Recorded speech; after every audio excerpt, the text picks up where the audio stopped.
Squiz Kids acknowledges the traditional owners of the lands on which we podcast, the Turrbal and Gadigal people. Squiz Kids! It's your daily news fix. Fun, free, fresh. Hello and welcome to Squiz Kids Today, your fresh take on what's happening in the world around you. I'm Amanda Bauer and it's Thursday, February 2. In Squiz Kids Today, smashing soccer records, jail time for dancing in Iran, a monster Melbourne wasp nest and Barbie sisters' scoliosis. That's what's making news, kids style. The lowdown. More Aussie kids play soccer than any other team sport, so I know lots of you will be interested in two big pieces of news from the world of the round ball.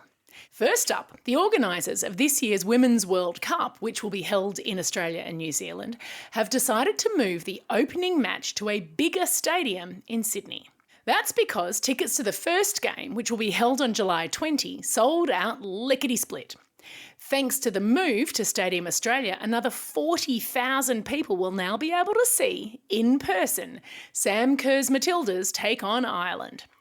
And if all 83,500 seats are filled, it will smash the highest attendance for a Matildas game in Australia, which is currently at 36,109 from a 2021 friendly against the USA.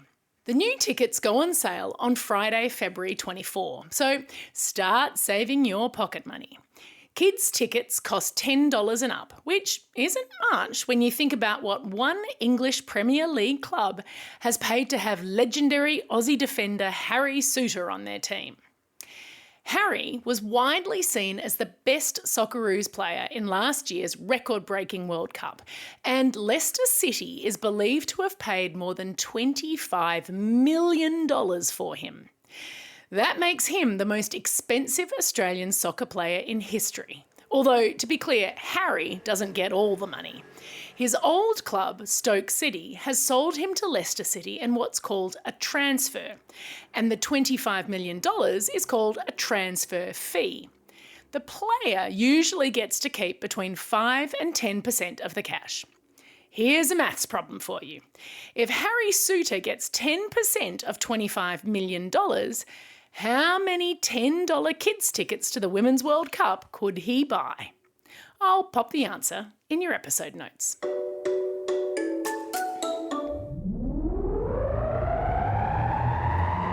Spin the globe. Each day we give the world globe a spin and find a news story from wherever it stops. And today we've landed in Iran, where a young couple engaged to be married have been sentenced to 10.5 years in jail for dancing in the street.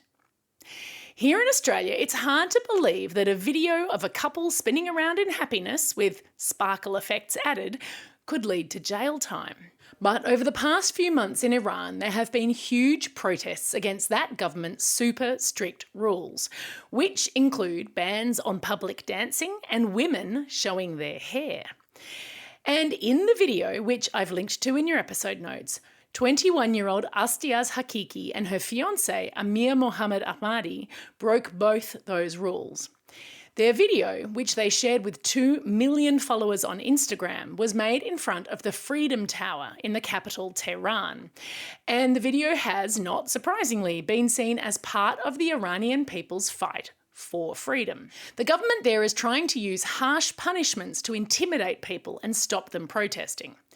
It's believed that they've arrested an estimated 14,000 people in the past 4 months.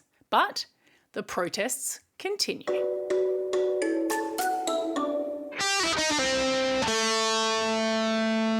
Pop Culture Corner. Hands up if you have a Barbie doll at home.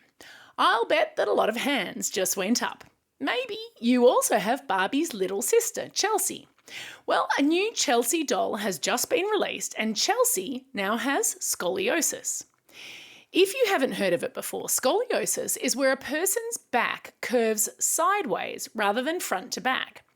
The causes of scoliosis are still unknown, but it tends to develop as kids become teens. You'll probably get checked for it when you get to high school. People who have scoliosis might need regular x-rays to keep an eye on their bone development, and they could wear a back brace for a part of each day to stop their spine from curving any further. Toy company Mattel, which makes Barbie, worked with a specialist spinal doctor to design Chelsea. She has a different curvature to her spine, and she comes with a removable back brace. Mattel says that they believe in the power of representation, and with more than 15% of the world's population living with a disability, it's pretty important that we make sure they are represented. Aha, the classroom companion clarion, warning us that today's worksheets are linked to the next news story. It's all about using context clues to make predictions, so I strongly recommend that the 1,000+ teachers who've signed up to Squiz Kids Classroom pause the podcast now. And a quick reminder, our amazing educational resources are now free. Sign up on our website. Animal Kingdom. If you're allergic to wasps, you might want to sit a little closer to your EpiPen as you listen to this one. A pest controller who appeared on Channel 9 yesterday morning shared a video of a record-breaking wasp nest that he encountered in Melbourne that was bigger than, wait for it, me. I'm 175 centimetres tall, and this terrifying nest measured at around 177 centimetres. Unlike me, it was filled with thousands of deadly wasps. Yikes! The house had been unoccupied during COVID, so the wasps had time to eat their way through a bathroom wall and build their monstrous home. I've shared the exterminator's original video from March last year and his Channel 9 appearance from yesterday in your episode notes. When you watch them, see if you can answer Squizzy the Newshound's questions, which I've included just below the links. It always pays to stop, think, and check.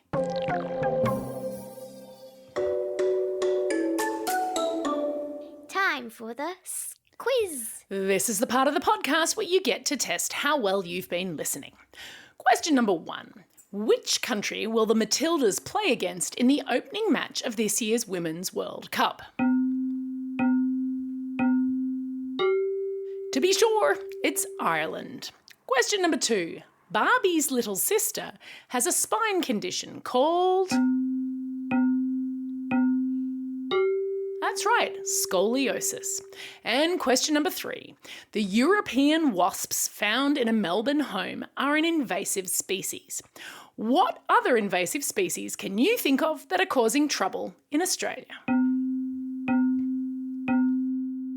Well, unfortunately, there's a long list, but you may have said cane toads, rabbits, feral pigs, cats, goats, root rot fungus. That's right, plants can be invasive too. There are a lot more. I'll leave a list in your episode notes.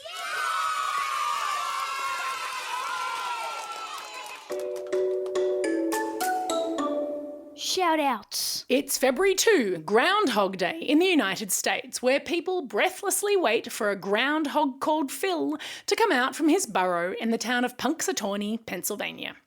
The superstition is that if Phil sees his shadow, meaning if the sun is shining, he will scurry back underground and winter will last for 6 more weeks. If the sun isn't shining, then the warmth of spring will come sooner, which frankly makes no sense to me. Shouldn't it be the other way around? It's also a special day for these Squiz Kids celebrating a birthday today. Charlotte from Yass, Charlie from Myrtleford, Ruby from Cannon Hill, Jonah from Katara South, Adeline from Burleigh Heads, Josie from Plainland, Noah from Blackman's Bay, and Emma from Illawong. And continuing with our celebration of those lucky January babies who get their birthdays in the summer holidays, a very happy belated birthday to Hilary and Archer from Ashmont, Lexi from Mount Hawthorn, Alison from Watson's Bay, Marcus and Clara from Richmond, Amelia from Hornsby, Tristan from Northcote, Emily from Newtown, Rihanna from Yarrabilba, Cooper from Springfield, Rafi from East Geelong, Alyssa from Vermont South, Thomas and Laura from Campbelltown, and lastly, Xavier and Jasper listening over in Switzerland. Don't forget, If you've got a birthday coming up and you want a shout out, or if you want a classroom shout out, drop us a line at squizkids@thesquiz.com.au or fill out the form on our website. That's all we have time for. Thanks for listening to Squiz Kids today. We'll be back again tomorrow. In the meantime, get out there and have a most excellent day. Over